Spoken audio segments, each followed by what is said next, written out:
أعوذ بالله من الشيطان الرجيم بسم الله الرحمن الرحيم رب زدني علما اللهم نبئني بحقيقة الأشياء إلهكم إله واحد لا إله إلا هو الرحمن الرحيم لا حول ولا قوة إلا بالله۔ السلام علیکم، میں آپ کو اپنے یوٹیوب چینل حکیم محمد طارق جاوید پر خوش آمدید کہتا ہوں۔ آج کا ٹاپک ہے غشی اور بے ہوشی، تشخیص اور علاج میں فرق۔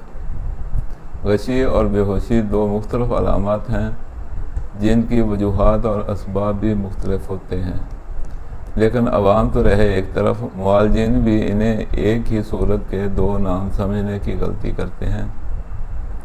غشی اور بے ہوشی دو الگ الگ امراض یا علامات جن کی ماہیت الگ ہے اور دونوں الگ الگ حیاتی اعضاء کی تیزی سے پیدا ہوتی ہیں۔ دونوں کے علاج بھی جدا جدا ہیں۔ دونوں کے اثر سے مریض اپنے آپ پر قابو نہیں رکھ سکتے اور بے بس ہو کر گر پڑتے ہیں، لیکن دونوں کی علامات میں بھی واضح فرق ہے۔ نبض اور قارورہ اور تشخیص میں بھی اور علاج میں بھی واضح فرق ہے۔ ان دونوں کی علامات کا تقابلی جائزہ اور ان کی علامات میں فرق آپ کو اس قابل ضرور کر دے گا کہ اگر آپ نبض سے تشخیص کے فن میں ابھی ماہر نہیں بھی ہوئے تو صرف علامات سے دونوں میں واضح فرق کر سکیں۔ غشی غدی تحریک سے پیدا ہوتی ہے۔ غدی تحریک سے اعصاب میں تسکین واقع ہو جاتی ہے تو نروس سسٹم سے قلب و عضلات کو احکام آنے بند ہو جاتے ہیں۔ دماغ کا جسم پر کنٹرول منقطع ہو جاتا ہے اور عضلات پر کنٹرول ختم ہو جانے سے مریض غش کھا کر گر پڑتا ہے اور بے حس و حرکت پڑا رہتا ہے۔ مریض کو جب ہوش آتی ہے تو مریض کو دوران غشی ہونے والے واقعات و حالات کا کچھ بھی علم نہیں ہوتا۔ مریض غشی والے واقعات و حالات کا کچھ بھی علم نہیں ہوتا۔ مریض کو غشی کا دورہ یکدم پڑ جاتا ہے اور مریض کے دماغ کا کنٹرول اچانک منقطع ہو جانے کے باعث مریض کو سنبھلنے یا کوئی حفاظتی تدبیر اختیار کرنے کا موقع نہیں ملتا۔ اس لیے مریض اپنے آپ کو غشی کے بعد رونما ہونے والے حالات و واقعات سے بچانے کی کوئی حفاظتی تدبیر اختیار نہیں کر سکتا اور نہ ہی حفظ متقدم کوئی بھی قدم اٹھا سکتا ہے۔ اور جس طرح غشی کا مریض اچانک یک بارگی غشی میں گیا تھا، اسی طرح اچانک ہوش میں آ جاتا ہے۔ اس کے برعکس بے ہوشی دماغ و اعصاب کے فعل کی تیزی سے پیدا ہوتی ہے۔ جب دماغ و اعصاب میں ضرورت سے زیادہ تحریک و تیزی پیدا ہو جائے تو قلب و عضلات میں تسکین پیدا ہو جاتی ہے۔ دماغ اور اعصاب سے قلب اور عضلات کو پیغامات تو موصول ہو رہے ہوتے ہیں، لیکن قلب اور عضلات میں ان پیغامات پر عمل کرنے کی ہمت اور قوت موجود نہیں ہوتی۔ یعنی قلب و عضلات اپنی سستی اور کمزوری کی وجہ سے اپنے افعال باوجود احکامات موصول ہونے کے سر انجام نہیں پہنچا سکتے، آہستہ آہستہ اپنے حرکات بند کر دیتے ہیں، جس سے بے ہوشی کی صورت پیدا ہو جاتی ہے۔ بے ہوشی کے مریض کا بے ہوشی کے دوران اعصاب اور دماغ سے چونکہ رابطہ بحال ہوتا ہے، اس لیے دوران بے ہوشی اپنے ارد گرد رونما ہونے والے معاملات اور حالات سے آگاہ ہوتا ہے، فقط جواب دینے کی ہمت نہیں ہوتی۔ غشی کے مریض کے برعکس بے ہوشی کا مریض بے ہوش بھی آہستہ آہستہ ہوتا ہے اور بے ہوشی کے بعد ہوش میں بھی آہستہ آہستہ آتا ہے۔ چونکہ بے ہوشی کے مریض کو بے ہوش ہونے سے پہلے اپنے بچاؤ کی تدبیر کرنے کا موقع مل جاتا ہے، اس لیے بے ہوش ہونے سے پہلے اپنے بچاؤ کی تدبیر کرنے کا موقع مل جاتا ہے، اس لیے بے ہوش ہونے والے مریض کو بے ہوشی کی وجہ سے کوئی زیادہ نقصان نہیں پہنچتا، بچت ہو جاتی ہے۔ غشی کا مریض غشی کے دورہ کے بعد کسی قسم کی کمزوری محسوس نہیں کرتا۔ غشی جسم میں خلط صفرا کی زیادتی اور اس کے اخراج کے رک جانے کے باعث ہوتی ہے۔ غشی چونکہ غدی عضلاتی تحریک کے باعث ہوتی ہے، اس لیے مریض کے قلب و عضلات میں تحلیل ہوتی ہے۔ صفرا کے دو جذبات شدید غصہ اور رنج غشی کا باعث ہوتے ہیں۔ دوران غشی مریض کے چہرے کا رنگ زرد ہو جاتا ہے دوران غشی مریض کو پسینے نہیں آتے اور نہ ہی سانس میں کوئی بے قاعدگی ہوتی ہے۔ دوران غشی مریض کی سانس اور نبض باریک اور سست چلتی ہے اور نہ ہی غشی کے دوران مریض کو کوئی اکڑاؤ یا جھٹکے محسوس ہوتے ہیں، نہ کوئی تشنج اور نہ ہی مریض کے منہ سے جاگ یا رال بہتی ہے۔ اس کے برعکس بے ہوشی کے مریض کی علامات غشی کے مریض کی علامات کے الٹ ہوتی ہیں۔ بے ہوشی کا مریض بے ہوشی کے دورے کے بعد نقاہت اور کمزوری زیادہ محسوس کرتا ہے۔ بے ہوشی جسم و خون میں خلط بلغم کی زیادتی اور اس کے اخراج کے رکنے سے پیدا ہوتی ہے۔ بے ہوشی کے مریض کی تحریک اعصابی گودی ہوتی ہے اور اعصابی گودی تحریک کے باعث قلب میں تسکین ہو جانے سے بے ہوشی وارد ہوتی ہے۔ بے ہوشی کا باعث دو جذبات ندامت یا خوف یا کوئی شدید جسمانی تکلیف ہی ہوتی ہے۔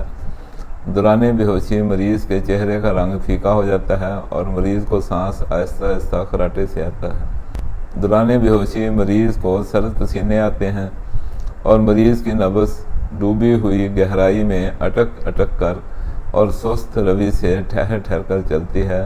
مریض کے منہ سے جھاگ اور رال بہتی ہے جن کے ساتھ مریض کے ہاتھ پاؤں کو جھٹکے لگتے ہیں اور اینٹھتے بھی ہیں۔ غشی کے مریض کو دورے کے دوران پیشاب اور پخانہ بے خبری میں نکل جاتے ہیں، جبکہ بے ہوشی والے مریض کو دورے کے دوران پیشاب یا پخانہ خطا نہیں ہوتا۔ غشی کے مریض کا کوئی ٹائم مقرر نہیں ہوتا، اکثر یہ دورے بے قاعدہ ہوتے ہیں، جبکہ بے ہوشی کے مریض کو بے ہوشی کے دورے باقاعدگی سے وقت مقررہ پر ہوتے ہیں۔ دورے کے بعد مریض کی آنکھیں سفید اور بے ہوشی والے مریض کی آنکھیں دورے کے بعد سرخ ہوتی ہیں۔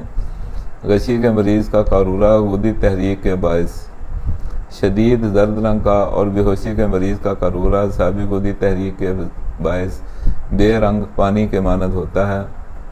سکتہ اور غشی دونوں ایک ہی تحریک اور حالات میں وارد ہوتے ہیں، جبکہ کوما اور بے ہوشی دونوں ایک ہی تحریک میں وارد ہوتے ہیں۔ مریض غشی کا ہو یا بے ہوشی کا، دونوں ہی ہوش و حواس سے بیگانہ ہوتے ہیں، لیکن ان کی علامات میں زمین آسمان کا فرق ہوتا ہے۔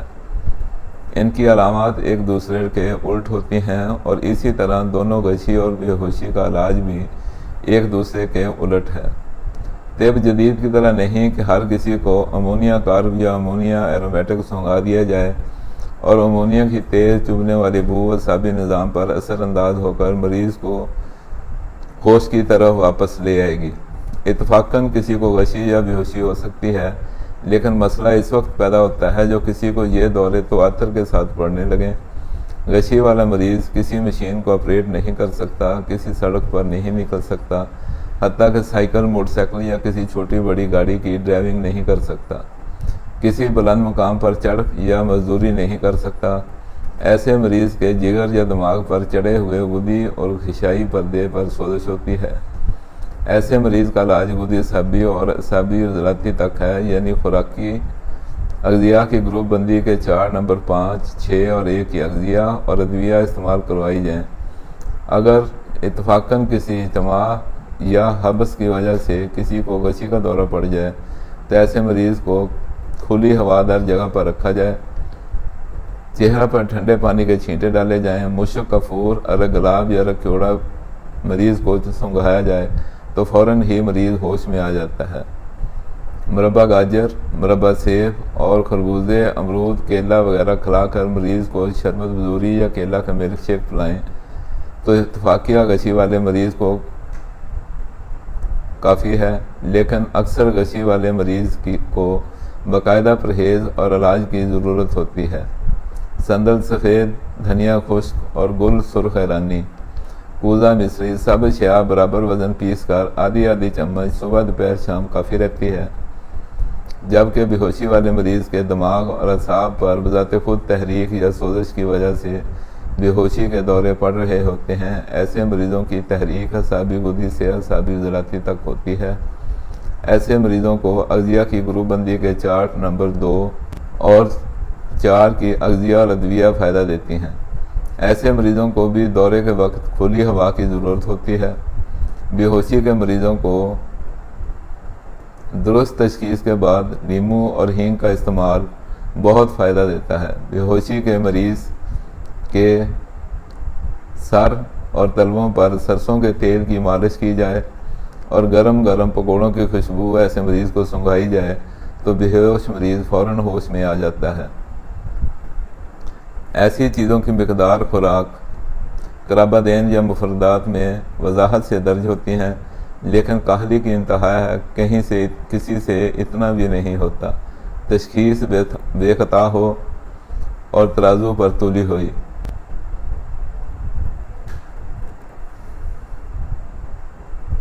نہ رتیب زیادہ نہ معمولی کم، بالکل سنار کے تول کی طرح، جو بال کی کھال بھی عملی طور پر تول کر دکھا دیتا ہے۔ پی ایچ فیکٹر سے تشخیص کا ایفیکیسی ریٹ 100% بغیر کسی ایرر کے حاصل کیا جا سکتا ہے، لیکن اس کے لیے کچھ دو اور کچھ لو کی پالیسی بہتر رہے گی۔ کچھ اشیاء تک آپ کو رسائی سے کچھ تک میری رسائی ہے، اور کچھ اشیاء اغذیہ ادویہ تک دیگر احباب کی رسائی ہے۔ آپ جو ڈیٹا دیں گے وہ اوروں کے کام آئے گا، دوسرے لوگ جو ڈیٹا اکٹھا کریں گے وہ آپ کے کام آئے گا۔ میں چراغ سحری ہوں، کتنی دیر اور جی لوں گا؟ مجھ سے جتنا علم کوئی لے سکتا ہے اسے کوشش کر کے لے لینا چاہیے، لیکن ایک بات یاد رکھیں، نالائق اور نااہل حقیقی اولاد کو بھی لوگ وراثت سے آنکھ اور بے دخل کر دیتے ہیں۔ یہ تو پھر علم کی وراثت ہے۔ اپنے آپ کو اہل ثابت کریں اور مجھ سے جتنا علم چاہیں اتنا لے لیں۔ ہمارے چینل کو سبسکرائب کر لیں، دیگر دوست احباب سے شیئر کرتے رہا کریں، ذہن نشین کر لیں۔ انفارمیشن اور نسخہ جات ساری زندگی آپ کو ہر جگہ سے ملتی رہے گی، لیکن پی ایچ فیکٹر سے درست تشخیص کا ریسرچ ورک پھر شاید کہیں سے ملے یا نہ ملے۔ دعا میں یاد رکھیں۔ والسلام علیکم ورحمۃ اللہ وبرکاتہ۔